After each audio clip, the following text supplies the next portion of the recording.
Hello everyone, so আজি আপোনালোকক দেখাবলৈ গৈ আছো মই মোৰ স্কিন কেয়াৰ ৰুটিন সামাৰৰ সো ফাৰ্স্টলি এট মই মোৰ গা ধুই উঠি ফেস ওয়াশ লগাই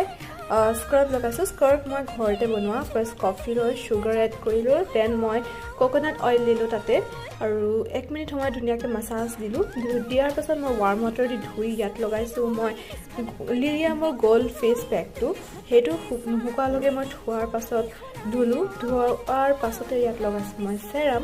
সেৰামৰ পাছত এটো এতিয়া মই লগাইছো ময়শ্চাৰাইজাৰ এটো মোৰ এতিয়া কাৰেন্টলি ফেভাৰিট হয় এটো জয় হয় হানি এণ্ড আলমণ্ডৰ হয় বহুত ভাল ফ্ৰেগনেন্স হয় আৰু বহুত স্মুথ হয় আৰু লগতে মই ইয়াত লগাইছো লেকমিৰ সানস্ক্ৰীন এটো এটা বহুত ভাল হয় মোৰ স্কিন টাইপৰ কাৰণে বহুত ভাল মানে একো প্ৰবলেম নাই কৰা স্কিনত মই এতিয়ালৈকে বহুত দিন হৈ গ'ল লগাই আছো আৰু লাষ্টলি মই লগাইছো লিপ অইল আৰু এয়া হৈছে মোৰ ফাইনেল ৰিজাল্ট স্কিনখন বহুত স্মুথ আপোনালোকে বিশ্বাস নকৰিব